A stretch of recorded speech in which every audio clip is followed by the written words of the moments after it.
Hello student, मैं Naik sir आपका स्वागत करता हूं मैथ्स स्केल में। आज मैं फिर आपके लिए लेके आया हूं एक और नया वीडियो।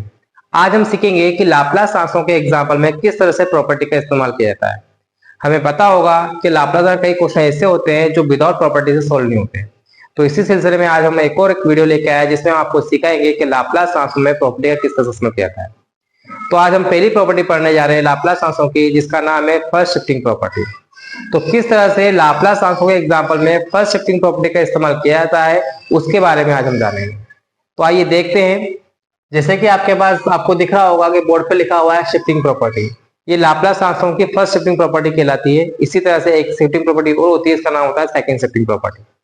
तो फर्स्ट शिफ्टिंग प्रॉपर्टी में क्या कहा गया है कि सपोज करो एफ ऑफ टी का लाप्लास ट्रांसफॉर्म का एफ ऑफ पी होता है। जैसे हम जानते हैं कि एफ ऑफ टी का लाप्लास ट्रांसफॉर्म क्या होता है, एफ ऑफ पी होता है। तो हमसे क्वेश्चन क्या रहता है कि अगर सपोज कोई एफ ऑफ टी के साथ e to the power AT और आ जाए, अगर F of T into F e to the power AT, अगर इसका लाप्लास ट्रांसफॉर्म अगर आपसे पूछ जाए तो क्या होगा। तो प्रॉपर्टी के अकॉर्डिंग कहा जाता है कि अगर e to the power AT into F of T का लाप्लास ट्रांसफॉर्म होता है तो किस तरह से होता है, वो एफ ऑफ पी माइनस एक इक्वल होता है। कहने का मतलब ये है सीधा सीधा कि अगर आपको एफ ऑफ टी का लाप्लास ट्रांसफॉर्म मालूम है, अगर आपको एफ ऑफ टी का लाप्लास ट्रांसफॉर्म मालूम है, उस एफ ऑफ टी के साथ e to the power AT और आता है और उसका लाप्लास ट्रांसफॉर्म पूछा जाए तो कुछ नहीं करना, जो भी एफ ऑफ टी का लाप्लास ट्रांसफॉर्म होता है एफ ऑफ पी, उसमें पी के साथ पी माइनस एक कर दिया जाता है। तो इस तरह से इस फंक्शन का भी लाप्लास निकल सकता है। तो फिर हम सीखते हैं कि प्रॉपर्टी का प्रूफ कैसे हुआ है। तो जैसा कि आपको मालूम है कि एफ ऑफ टी का जो लाप्लास ट्रांसफॉर्म का फॉर्मूला होता है वो क्या होता है, zero to infinity limit e to the power minus PT F T T, जिसको हम क्या नाम देते हैं, एफ ऑफ टी देते हैं। और आपसे शिफ्टिंग प्रॉपर्टी में पूछा गया है कि F of T into e to the power AT, इसका लाप्लास ट्रांसफॉर्म क्या होगा। तो जिस तरह से हमने एफ ऑफ टी के लिए हमने लाप्लास का फॉर्मूला अप्लाई किया है, उसी तरह से मैंने यहाँ पे e to the power AT into F of T के लिए लाप्लास का फॉर्मूला अप्लाई किया है। क्या होता है formula, zero to infinity limit e to the power minus PT e to the power AT into F T. इसका हमें लाप्लास निकालना है। ये फंक्शन मैंने आपका जैसा था वैसा अप्लाई कर दिया। हमें मालूम है यहाँ पे दो दो e टू द पावर है और मल्टीप्लाई में बेस अगर सेम होते हैं तो पावर की एड हो जाती है। तो हमने यहाँ पे e to the power minus PT और e to the power AT, इन दोनों की जो पावर है माइनस पीटी एंड एटी, इनको ऐड कर दिया।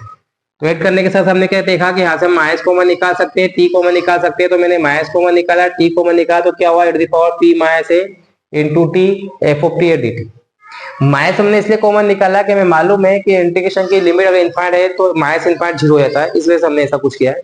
लेकिन इसकी कोई आवश्यकता नहीं पड़ने वाली, मैं यहाँ पे इंटीग्रेशन करना नहीं है, डायरेक्ट हमारा क्वेश्चन सोल्व हो जाएगा। इसके हमने क्या किया, ये p माइनस ए जो था उसको मैंने एक नया कांस्टेंट नाम दे दिया। ये p माइनस ए पूरा कांस्टेंट है इस इंटीग्रेशन के लिए, जिसके मैंने एक नया नाम दे दिया u, ये भी आपका एक कांस्टेंट रहेगा, और अप्लाई कर दिया। तो ये क्या हो गया, zero to infinity limit e to the power minus ut ft dt। इस तरह से आपका ये फंक्शन सेट हो। अगर हम इस इंटीग्रल को इस इंटीग्रल से कंपेयर करें तो लगभग लगभग सेम है, बस अंतर कितना है, यहाँ पे e to the power minus PT है तो यहाँ पे e to the power minus UT है। तो दोनों इंटीग्रल जब सेम है तो इसके आंसर भी सेम होंगे। इसका आंसर हमने क्या लिखा, F of P e to the power minus PT का जो p होता है उसका फंक्शन बनाया। तो सिमिलरली इसके according e to the power minus UT है यहाँ पर, तो इसका फंक्शन कितना बनेगा, e to the power F of U बनेगा। सेम फंक्शन है, सेम कंडीशन है, इसलिए सेम कंडीशन अकॉर्डिंग हमने इसको भी कितना कर दिया, एफ ऑफ यू कर दिया। और वापस हमने यहाँ पे u की वैल्यू अप्लाई कर दी p माइनस है, तो ये आपका फर्स्ट शिफ्टिंग प्रॉपर्टी का जो स्टेटमेंट है ये आपका ट्रू हो गया। तो इस तरह से फर्स्ट शिफ्टिंग प्रॉपर्टी को आप प्रूफ कर सकते हैं। अब इसके एग्जांपल कैसे करते हैं, उसके लिए ये मैंने यहाँ पे एक साइड में एग्जांपल दिया। एग्जांपल क्या है पास, हमें लाप्लास ट्रांसफॉर्म फाइंड करना है T square into e to the power 3t। और जैसा कि आपको शिफ्टिंग प्रॉपर्टी में मालूम है कि e टू द पावर 80 के साथ जो भी फंक्शन दिया जाता है उसका हमें लाप्लास ट्रांसफॉर्म गिवन होना चाहिए। e टू द पावर 80 के साथ जो भी फंक्शन होता है उसका लाप्लास ट्रांसफॉर्म हमारे पास गिवन होना चाहिए। तो यहाँ पे e टू द पावर 3 के साथ फंक्शन कितना है पास, टी स्क्वायर, तो हमें इस फंक्शन का लाप्लास ट्रांसफॉर्म मालूम होना चाहिए। तो सबसे पहले हमने क्या किया, इस टी स्क्वायर को एफ ऑफ टी नाम दिया, F of T equals to T square, और इसका हमने लाप्लास ट्रांसफॉर्म निकाला। और जिस तरह से आपको मालूम है कि T to the power N का लाप्लास ट्रांसफॉर्म निकालने का फॉर्मूला होता है factor N upon P to the power N plus one, तो उसी तरह से टी स्क्वायर का हमने लाप्लास ट्रांसफॉर्म निकाला factor two upon P cube, जिसको मैंने क्या नाम दिया, एफ ऑफ पी। इसके बाद हमने फर्स्ट शिफ्टिंग प्रॉपर्टी अप्लाई की।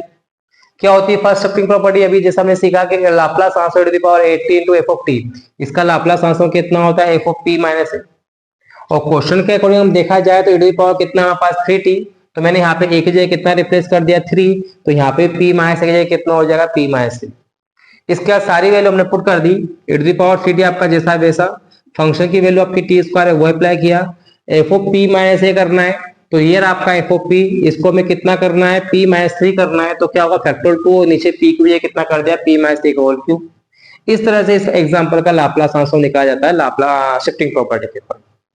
सिंपल होती है फर्स्ट शिफ्टिंग प्रॉपर्टी, क्वेश्चन करना भी सिंपल होता है, बस आपको ये ध्यान रखना है कि ए टू दी पावर के साथ कोई फंक्शन दिया होना चाहिए मल्टीप्लाई में। यानी सीधे सीधी बात है कि आपके यहाँ पे दो फंक्शन अगर आपके प्रोडक्ट में दिए जाते हैं तो आपको प्रॉपर्टी का इस्तेमाल करना है। अगर आपका दो फंक्शन जो प्रोडक्ट है उसमें एक फंक्शन आपका ए टू दी पावर 3t का है, तो समझ जाना कि यहाँ पे आपको शिफ्टिंग प्रॉपर्टी लगानी है। ए टू दी पावर के साथ जो भी फंक्शन लगा होगा वो आपका एफ ऑफ टी होगा, उसको एफ ऑफ टी एज्यूम करना है, उसका फिर हमें लाप्लास ट्रांसफॉर्म निकाल के उसको एफ ऑफ टी करना है, उस एफ ऑफ पी में पी की जगह क्या करना है, पी माइनस एक कंडीशन लगा के सीधे सोल्व करना है। वो सिंपल क्वेश्चन होते हैं शिफ्टिंग प्रॉपर्टी के, वो इंपॉर्टेंट क्वेश्चन होते हैं।